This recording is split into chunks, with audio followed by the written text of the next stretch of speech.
두 번째 기회. 창세기 41장 1절에서 14절 말씀입니다. 만 2년 후에 바로가 꿈을 꾼즉 자기가 나일 강가에 서 있는데 보니 아름답고 살찐 7 암소가 강가에서 올라와 갈밭에서 뜯어먹고 그 뒤에 또 흉하고 파리한 다른 7 암소가 나일 강가에서 올라와 그 소와 함께 나일 강가에 서 있더니 그 흉하고 파리한 소가 그 아름답고 살찐 7 소를 먹은지라. 바로가 곧 깨었다가 다시 잠이 들어 꿈을 꾸니 한 줄기에 무성하고 충실한 7 이삭이 나오고 그 후에 또 가늘고 동풍에 마른 7 이삭이 나오더니 그 가는 7 이삭이 무성하고 충실한 7 이삭을 삼킨지라. 바로가 깬즉 꿈이라. 아침에 그의 마음이 번민하여 사람을 보내어 애굽의 점술가와 현인들을 모두 불러 그들에게 그의 꿈을 말하였으나 그것을 바로에게 해석하는 자가 없었더라. 술 맡은 관원장이 바로에게 말하여 이르되 내가 오늘 네 죄를 기억하나이다. 바로께서 종들에게 놓아사 나와 떡 굽는 관원장을 친위대장의 집에 가두셨을 때에 나와 그가 하룻밤에 꿈을 꾼즉 각기 뜻이 있는 꿈이라. 그곳에 친위대장의 종된 히브리 청년이 우리와 함께 있기로 우리가 그에게 말하매 그가 우리의 꿈을 풀되 그 꿈대로 각 사람에게 해석하더니 그 해석한 대로 되어 나는 복직되고 그는 매달렸나이다. 이에 바로가 사람을 보내어 요셉을 부르매 그들이 급히 그를 옥에서 내놓은지라. 요셉이 곧 수염을 깎고 그의 옷을 갈아입고 바로에게 들어가니. 할렐루야. 우리 하나님께 감사와 영광의 박수 올려드리겠습니다. 우리 축복된 특세 23일차에 우리 현장에 오신 우리 성도님들과 지금 실시간 온라인 생방송으로 함께하고 계신 우리 국내외 모든 성도님들에게 하나님의 은혜가 충만하게 임하기를 축원합니다. 날마다 살아있음이 기적이요 축복임을 믿습니다. 오늘도 이 하루 하나님께 영광 돌리는 하루가 될 것이고 하나님이 믿음을 가진 자에게 베풀어 주시는 기적의 하루가 될 줄로 믿습니다. 며칠 전에 들어온 특세 간증 하나를 읽어드리겠습니다. 토요일의 특세는 평일보다 더 많은 성도님들이 오셔서 일찍 교회에 와도 본당에 들어가기 어렵다고 들어서 오늘은 아주 빨리 일어나 교회로 향했습니다. 담임 목사님께서 오늘 치유 기도를 하시리라고는 생각도 못한 채 왔습니다. 저는 원래 장이 약해서 한여름에도 장을 따뜻하게 하지 않으면 하루 종일 배가 아파 어려움이 있을 정도였습니다. 근 10여일 정도 복통과 장염으로 병원에 가서 진료도 받고 약도 먹었지만 과도한 스트레스 때문인지 쉽게 나아지지 않았습니다. 하루하루가 걱정이 가득한 채로 저는 출퇴근을 반복하고 있었습니다. 오늘은 새벽 예배 시작 전에 미리 가서 기도해야겠다는 일념으로 4시 50분경에 본당에 와보니 벌써 많은 성도님들께서 기도하고 계셨습니다. 저도 기도했고 예배 후에 담임 목사님께서 치유 기도하기 전에 회개 기도를 먼저 해야 된다고 말씀하시고 하셔서 회개 기도를 하는데 그만 눈물이 폭포수같이 흘러내렸습니다. 부하 직원들에게 잔소리하고 화냈던 일, 모든 일들이 마치 제가 잘나서 잘 마무리했다고 의시됐던 저를 돌아보며 가슴 깊은 곳에서부터 간절히 회개하였습니다. 그리고 이어진 치유기도 선포 때 제 손을 배에 대었는데 갑자기 뜨거운 느낌이 있더니 제 의지와는 상관이 없이 일정한 속도로 제가 제 배와 장 쪽을 문지르기 시작했습니다. 치유기도 시간 또한 계속되었습니다. 그 순간 아무것도 할 수 없었고 그저 가만히 있는 것뿐이었습니다. 기도 후에 담임 목사님께서 오늘 이곳에 계신 분 중에 치유의 역사가 일어났습니다 라고 선포하시는데 그 순간에 그간의 고통과 힘들었던 마음이 다 사라져버리고 평온함과 깨끗하게 되었음을 느낄 수 있었습니다. 오늘은 오랜만에 평안하게 지낼 수 있었습니다. 겉으로는 드러나진 않았지만 작은 것 하나라도 살피시고 안아주시고 회복시켜 주시는 하나님, 살아 역사하셔서 기적을 행하시는 하나님께 모든 영광과 찬송을 올려 드립니다. 할렐루야. 우리 하나님께 감사의 박수 드리겠습니다. 우리 W 강남 남섬 6순 김덕준 성도님 간증이었습니다. 그렇습니다. 우리의 마음과 육체는 다 연결되어 있습니다. 육체의 병이 낫기 전에 마음의 병이 나아야죠. 우리가 진심으로 우리 안의 죄를 자복하고 하나님 앞에 회개한다면 하나님께서는 우리 마음과 몸의 병을 다 치유해 주실 줄로 믿습니다. 우리 다른 모든 성도님들에게도 계속해서 이와 같은 기적과 치유가 일어나기를 축원합니다. 우리 함께 기도하시고 하나님 말씀 보겠습니다. 사랑하는 주님, 기적의 하나님을 믿습니다. 믿음으로 성경 속의 기적이 내 것이 될 줄을 믿습니다. 우리 그런 믿음으로 간절히 이 새벽을 깨우며 기도하는 우리 성도님들 어느 곳에 있든지 하나님의 역사를 체험하게 하옵소서. 부족한 종을 감추시고 오직 우리 주님 홀로 영광 받아 주시옵소서. 예수님 이름으로 기도했습니다. 아멘. 어제 본문에서 우리는 요셉이 꿈 해석을 해준 두 사람, 술 맡은 관원장과 빵 굽는 관원장의 운명이 요셉의 해석 그대로 되는 것을 보았습니다. 빵 굽는 관원장은 처형당했고 술 맡은 관원장은 복직되었습니다. 그런데 복직된 술 맡은 관원장이 자기가 복직되어서 바로 왕 앞에 서게 되면 자기 억울한 사정을 좀 말씀드려 달라고 부탁한 요셉의 부탁을 까맣게 잊어버렸죠. 이게 인간입니다. 고난의 때에는 그렇게 간절하던 사람도 막상 모든 게 회복되고 나면 어려웠던 시절에 도와주었던 사람을 금방 잊습니다. 아니 우리도 그러고 있는지 모르겠습니다. 혹시 여러분 이 설교 들으시면서 옛날에 여러분에게 은혜를 베풀었던 사람에게 감사를 계속 하셨습니까? 그거 만약에 하나님이 찔림이 있으시면은 오늘이라도 전화 걸어서 참 감사하다고 고맙다고 그렇게 말하십시오. 근데 하나님께서는 요셉을 잊지 않으셨어요. 다 하나님의 때가 있는 법입니다. 사실 이 술 맡은 관원장이 요셉을 잊지 않고 만약에 복직되자마자 바로에게 요셉의 케이스를 말씀드렸다고 해도 상황은 녹록지 않았을 것입니다. 또 술 맡은 관원장 자기도 죄를 지었다가 복직된 지 얼마 되지 않았기 때문에 당분간은 바로 앞에서 말 한마디 하는 것도 조심스러웠겠죠. 게다가 요셉이 지은 죄는 왕의 최측근 오른팔 시위대장 보디발의 부인 성폭행 혐의입니다. 이 문제를 공론화시켰다가 괜히 시위대장과 척을 지게 되면 그것도 참 껄끄러운 일이었습니다. 어떤 관리가 이 노예 청년 하나의 억울함을 풀어주기 위해서 자기 정치 생명을 걸겠습니까? 그리고 서로 그렇게 해서 간신히 요셉이 풀려난다고 해도 어저께 말씀드렸듯이 요셉은 감옥에서 풀려나는 거지 노예 신분에서 해방되는 건 아니었거든요. 보디발의 집으로 그렇게 되면 다시 돌아가긴 어려웠을 테고 아마 애굽의 다른 어느 집으로 이렇게 노예로 가게 되었을 텐데 평생 누군가의 집에서 종살이 하다가 그렇게 인생을 마쳐야 했을 것입니다. 또 만에 하나 진짜 잘 돼가지고 노예 신분에서도 해방되었다고 쳐도 그때도 상황은 쉽지 않았을 것입니다. 그럼 요셉은 아마 고향으로 돌아갔겠죠. 그런데 만약에 요셉이 그냥 이렇게 고향으로 돌아가면 고향집은 쑥대밭이 됩니다. 아버지 야곱은 좋아하시겠지만 아버지를 속이고 요셉을 죽었다고 거짓말하고 노예로 팔아버렸던 형들은 엄청난 혼란에 빠지겠죠. 그리고 아버지는 노발대발해서 다른 그 형들을 집에서 쫓아내고 파문시키고 막 난리가 나겠죠.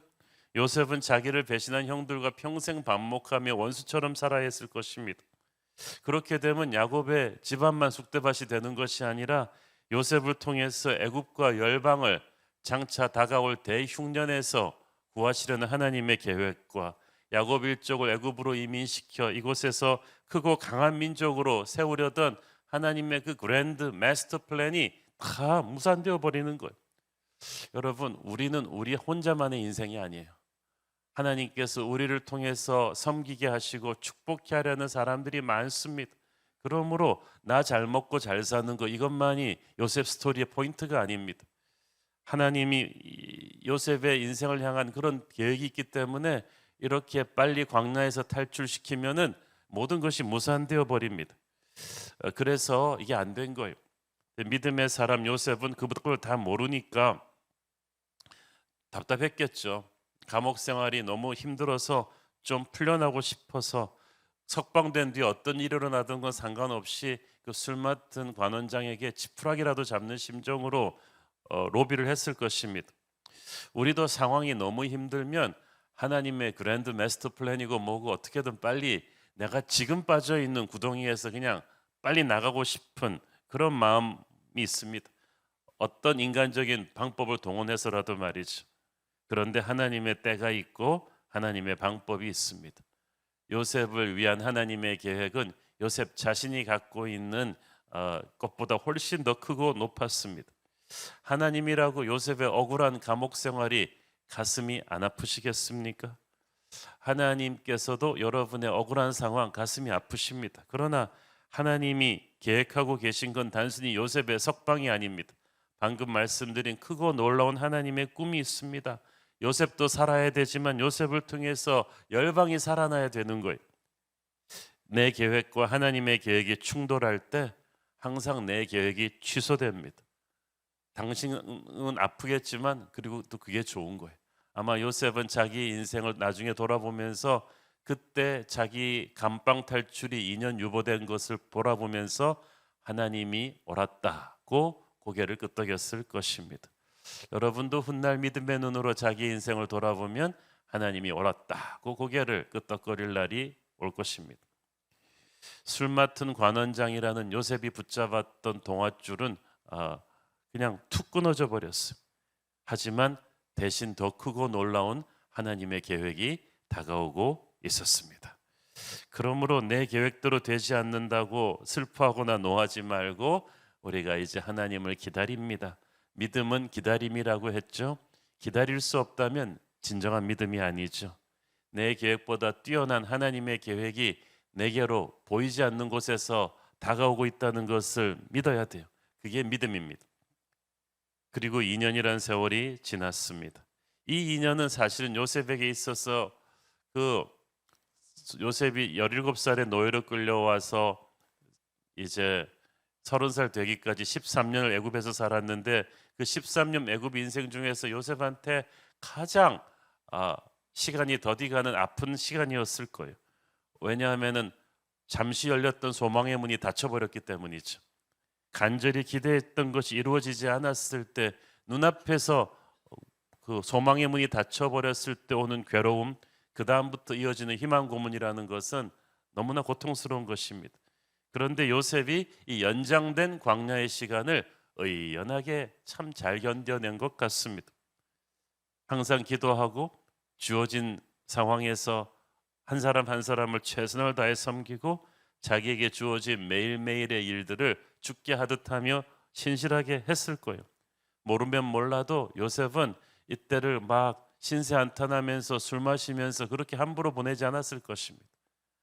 항상 기뻐하고 쉬지 말고 기도하고 범사에 감사하며 그렇게 살았겠죠. 우리가 이 광야의 생활을 그냥 시간만 죽이는 게 아니라 끝까지 이렇게 좋은 태도를 가지고 하루하루를 살아내는 것이 너무나 중요합니다.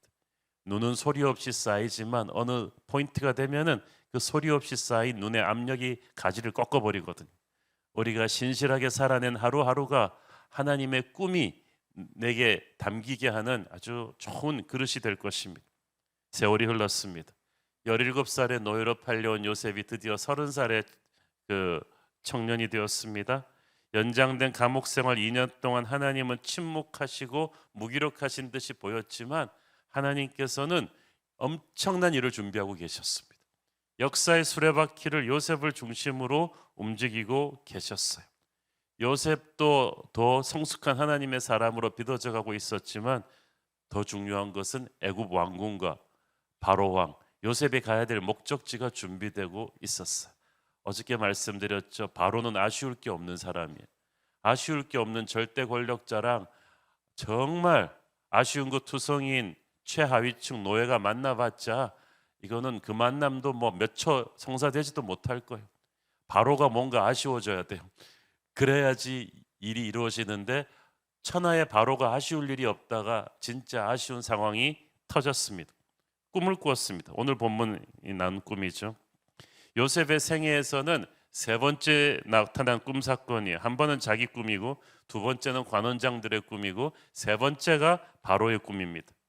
이제 다 다른 사람의 꿈을 해석하는 사건인데, 꿈 사건이 있을 때마다 요셉의 인생에서 엄청난 하나님의 역사가 일어났어요. 요셉에게 준 꿈 해석의 재능을 통해서 하나님께서 큰일을 이루셨습니다. 바로의 꿈 해석은 이제 요셉 인생에 대반전을 가져오게 될 엄청난 사건입니다. 오늘 본문에 보면 바로는 하룻밤에 꿈을 두 개를 연속으로 꿉니다. 가히 들렸나 모르겠는데 두 개를 연속으로 이제 꿨는데, 첫 번째는 나일강에서 아름답고 살진 7 암소가 올라와서 이제 풀을 뜯어먹고 있는데, 그 다음에 생김새가 악하고 바짝 마른 아주 그냥 조폭암소 같은 7 암소가 나타나더니 이 아름답고 살찐 7 암소를 그냥 좀비처럼 잡아먹어 버렸어요. 고대 애굽에서 암소는 땅과 농업에 있어서는 없어서는 안 될 아주 거의 신성시되는 동물이었습니다. 달의 실 이시스를 상징하는 그런 신성한 동물이었어요. 또한 나일강이 어떤 강입니까? 애굽의 젖줄입니다.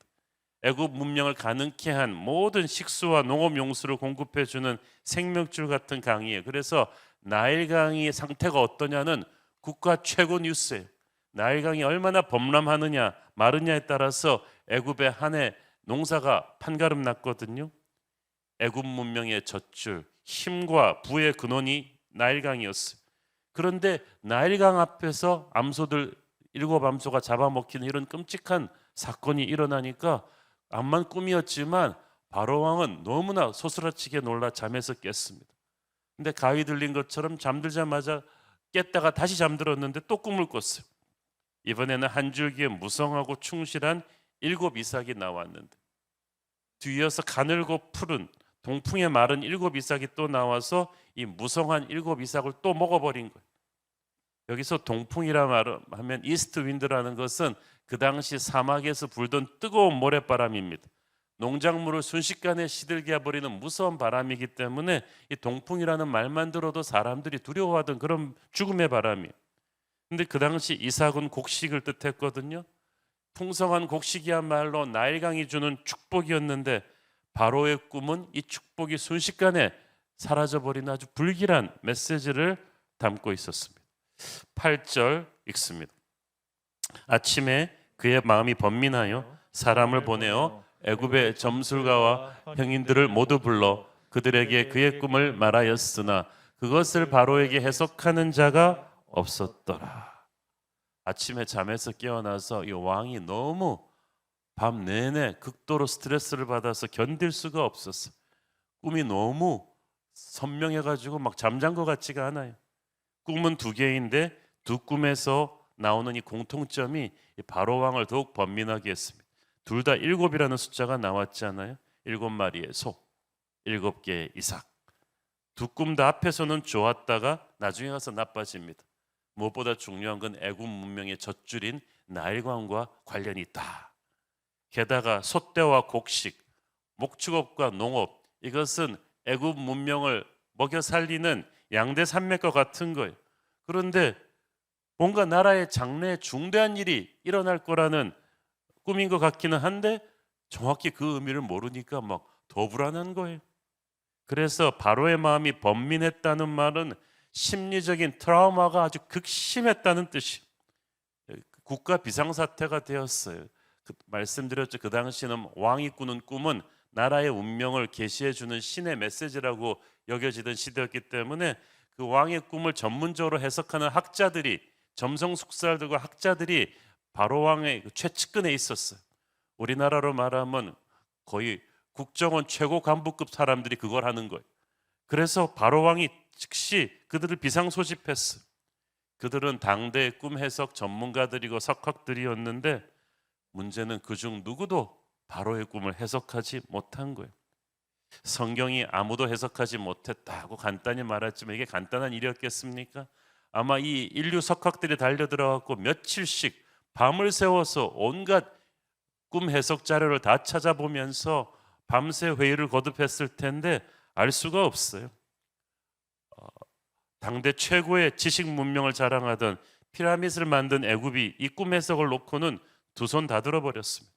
그럴 수밖에 없는 게 이 꿈은 메이드 인 헤븐이요. 진짜 하나님이 주신 꿈이기 때문에 그 어떤 인간이 해석할 수가 없어요. 흉내도 못 내요. 이거 마치 구구단밖에 모르는 애가 미적분 문제를 풀 수조차 없다는 거죠. 인간이 노력해서 되는 일이 있고 아무리 노력해도 안 되는 일이 있는데 인간의 수준을 벗어난 완전히 하나님의 영역에 있는 게 있습니다. 천하의 바로 왕을 무릎 꿇리기 위해서는 하나님께서 인간의 지식으로는 닿을 수 없는 불가능한 상황을 딱 주신 거예요. 고린도전서 2장 11절을 보십시오. 사람의 일을 사람의 속에 있는 영 외에 누가 알리요? 이와 같이 하나님의 일도 하나님의 영 외에는 아무도 알지 못하느니라. 바로의 신하들은 하나님을 안 믿고 그냥 우상신을 섬기는 사람들이었지만 그들도 영적인 그런 세계의 어떤 파워를 알기 때문에 딱 알아서 이거는 인간의 지식으로 풀 수 있는 게 아니다. 그렇지만 이게 보통 심각한 상황이 아닙니다. 이 꿈이 바로 왕이 꾼 꿈이고 이집트의 젖줄인 나일강이 연관된 꿈이고 농업과 목축에 관한 꿈이기 때문에 굉장히 국가 운명이 달린 중대한 꿈인데 이 꿈 해석을 전문으로 한다는 자기들이 만약에 이 중요한 꿈을 이 중요한 시기에 해석을 못한다. 이거는 그냥 그러냐 그러고 끝나는 게 아니에요. 전부 다 죽습니다. 그들뿐 아니라 애굽 왕실의 모든 신하들이 불충의 죄를 물려가지고 다 죽일 수 있는 상황이에요. 그러니까 지금 뭐 살벌한 상황이 되었어요. 옛날에 훗날 다니엘 시대 그 바벨론 왕 느부갓네살도 그렇게 하려고 그랬잖아요. 꿈 해석 전문가들이 중대한 꿈을 해석을 못하니까 다 죽이라 그랬잖아요. 그 당시 왕은 그럴 수 있었죠. 그래서 지금 뭐 애굽 왕궁이 순식간에 공포심으로 얼어붙었습니다. 그렇지만 인간의 위기가 하나님의 기회였습니다. 세상의 위기는 하나님의 사람의 저는 기회라고 믿습니다. 이 살벌한 상황에서 왕의 옆에 배석해 있던 술관원장 모든 신하들과 함께 이제 왕의 서릿발 같은 명령만 떨어지면 전부 다 죽게 되는 이 살벌한 상황에서 덜덜 떨고 있다 갑자기 뒤통수를 누가 치는 것 같은 기억이 탁 났어. 띠리리리 띠리리리 그러면서 기억이 났어요. 2년 전 감옥에 있을 때 만났던 그 총명한 눈의 히브리 청년이 그때 비로소 딱 기억이 난 거예요. 그래가지고 왕 앞에 탁 부복했어. 살 길이 생겼다고 생각했어요. 9절 술 맡은 관원장이 바로에게 말하여 이르되 내가 오늘 내 죄를 기억하나이다. 지 죄를 지가 하네요. 무슨 죄라는 겁니까? 자기에게 은혜를 베풀어준 청년의 부탁을 까맣게 잊고 있었던 대한 양심의 가책을 말한 것입니다. 그리고 말합니다. 2년 전에 자기와 떡 맡은 관원장 동료가 바로왕의 노여움을 사서 감옥에 수감되었을 때에 둘 다 같은 밤 다른 꿈을 꾸었는데 그 청년이 우리 꿈을 해석해 줬고 그 꿈 그대로 이루어졌다. 2년 전에 잊혀졌던 요셉의 스토리를 지금 기억해서 얘기했다는 건 기적입니다. 근데 사실 뭐 요셉을 위해서 한 게 아니고 자기들 살려고 그런 거죠. 그렇지만 어찌 됐든 이제 하나님의 때가 되었어요. 요셉은 2년 전에 감옥에서 나오기를 기대했겠지만 하나님의 시간표가 요셉의 시간표와 다릅니다. 하나님의 시간표가 우리의 시간표와 다릅니다. 그래서 믿음이 없으면 참 갈등이 옵니다. 그러나 믿음을 가지면 갈등은 와도 이걸 받아들일 수가 있죠. 하나님께서는 우리가 원하는 시간표에 끌려가지 않으시고 하나님이 결정하신 시간표대로 행하십니다. 그리고 그 타이밍이 정말 정확합니다. 근데 우리는 하나님을 우리 마음대로 움직이고 싶어 하는데 뜻대로 되지 않으면 하나님을 의심하고 막 낙담합니다. 그러나 하나님의 주권을 믿는 자는 반드시 하나님의 시간표에 내 시간표를 맞추는 거지 거꾸로가 아니라는 것을 이제 인정을 해야죠. 14절 읽습니다.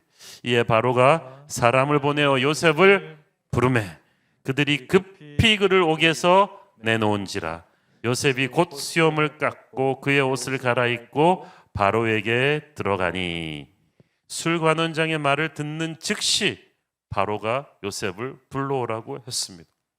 야, 여러분, 보통 아쉬운 사람이 물을 켠다고 바로를 만나고 하고 싶어하는 사람 많지만 바로가 만날 사람은 별로 없어요. 바로가 아쉬울 게 없는 사람이잖아요. 하늘같이 높은 바로 왕이 평안한 상황이라면 요셉 같은 비천한 노예 죄수를 왜 보겠어요? 국가 비상 상황이 되니까, 아쉬우니까, 위기가 오니까 상황이 달라진 거예요. 그러므로 위기는 하나님의 사람이 빛을 발할 기회인 줄로 믿습니다. 하나님이 찾게 하니까 찾는 거고 만나게 하니까 만나는 거죠. 그러므로 인간적인 생각으로 하나님을 제한하지 마십시오. 어쩌면 여러분은 여러분이 상상할 수도 없는 사람과 만나게끔 하나님이 인도하실지도 모르겠습니다. 어떻게 그 사람이랑 연을되지? 여러분이 백방으로 로비해도 안 되는데 하나님께서 결정하시면 기가 막힌 이 커넥션이 딱 생길 것입니다. 바로의 명령이 떨어지자마자 바로의 신하들이 번개같이 움직였죠. 그들이 급히 그를 옥에서 내놓은지라. 전 이 말이 참 재밌어요. 요셉을 최대한 빨리 바로에게 데려오기 위해서 애굽의 모든 공무원들에게 비상이 걸렸어요. 아무리 급하다고는 해도 감옥 생활을 하면서 덥수룩하게 자란 수염과 그 더러운 모습으로 바로 왕을 만날 수는 없었겠지. 그래서 왕의 전속 미용사들이 달라붙어 가지고 막 요셉 면도시키고 머리 깎고 목욕시키고 향수 뿌리고 제일 좋은 옷을 입히면 뭐 난리를 떨었겠죠. 그래서 정말 이제 왕을 아련할 만한 상태로 만들어서 모셔갔겠죠. 자, 잘 보세요. 요셉이 서서히 형이 감형되어서 감옥에서 나온 게 아닙니다. 순식간에 나왔어. 뭐 재수사를 한다거나 재판도 필요 없었어요. 몇 년이 지나도 끝날 것 같지 않았던 감옥 생활인데 하나님의 때가 오니까 반나절 만에 끝나버렸어. 게다가 요셉은 처절한 모습으로 두부 먹으면서 나온 게 아니에요. 아주 당당하게 직사 대접을 받으면서 왕의 신하들의 이집트 국정원 요원들이 쫙 도열한 가운데서 에스코트를 받으면서 감옥 정문으로 나와서 마차를 타고 왕궁으로 직행했습니다. 세상에 이렇게 멋있게 추록하는 사람이 어디 있습니까? 하나님은 우리를 고난에서 건지실 때 비참하게 건지시는 게 아니라 영광스럽게 건져주시는 줄 믿습니다. 저는 여기서 사람들이 요셉에게 옷을 입혔다는 부분이 가슴에 깊이 와닿습니다. 여기서 학자들이 말하기를 왕을 아련할 때 입히는 옷은 그냥 옷이 아니고 최고의 예복이라고 말합니다. 죄수옥에서 일반인 옷만 입어도 참 감지덕지였는데 최고의 왕실 예복으로 수십 단계를 건너뛰어 버린 거예요. 여러분, 요셉과 옷 이야기 아시죠? 옷 이야기만 나올 때마다 요셉은 참, 지금까지 사람들은 다 요셉의 옷을 벗겼고 그때마다 요셉의 운명은 바닥으로 곤두박질쳤어. 처음 요셉에게 좋은 채색 옷을 입혀준 것은 아버지 야곱이었어. 그리고 한 번도 그 뒤로 요셉에게 좋은 옷을 입혀줄 적이 별로 없었죠. 그런데 그 옷을 형들이 요셉을 구덩이에 던지면서 갈갈이 찢어버리고 뺏었죠. 그리고 노예로 팔렸어요. 두 번째 보디발이 입혀준 옷은 그래도 애굽 사회에서는 괜찮은 옷이었지만 그 옷은 음란한 보디발의 아내가 벗겨가더니 요셉을 성폭행죄로 무고하는 그런 도구가 되어버렸어요. 그 옷을 빼앗길 때마다 요셉의 인생은 나락으로 떨어졌어. 그리고 죄수복을 입고 그렇게 오래 살았는데 이제 그 옷을 벗기고 요셉에게 왕의 예복이 입혀졌습니다. 이때까지 요셉이 입어본 중에 최고의 옷이었을 것이고, 그렇지만 조금 있다가 요셉이 입게 될 총리 대신의 옷과는 또 비교할 수도 없는 옷이죠. 이것은 하나님께서 그의 인생을 회복시켜주는 시그널입니다. 하나님께서는 우리의 누더기가 된 옷을 벗겨주시고 제 대신 화관을, 슬픔 대신 기쁨의 면류관을 씌워주시는 분인 줄 믿습니다. 우리의 인생도 하나님께서 회복시켜 주실 때 축복의 옷을 입혀주시고 영광스럽게 만들어 주실 것입니다. 문제는 우리가 그것을 믿느냐 안 믿느냐죠. 기적은 믿음이 없으면 일어나지 않아요. 하나님의 능력은 문제가 없는데 중요한 건 우리에게 겨자씨만한 믿음이라도 있어야죠. 여러분, 성경 속의 요셉의 이야기가 전설이라고 생각하십니까?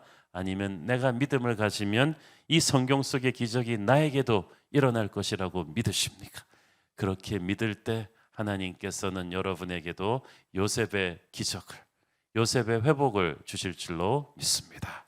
기도하겠습니다. 주님, 은혜를 감사합니다. 요셉이 절망 같은 상황에서 이렇게 드라마틱하게 영광스럽게 나오게 되는 하나님의 역사를 봅니다. 인간적인 눈으로는 가망이 없었지만 요셉이 믿음을 잃지 않았을 때 하나님의 기적 같은 회복이 임한 것을 봅니다. 우리도 믿음을 잃지 않겠습니다. 성경 속의 기적이 우리 속에도 일어날 줄을 믿습니다. 요셉의 회복이 우리에게도 일어나게 하옵소서. 예수님 이름으로 기도했습니다. 아멘.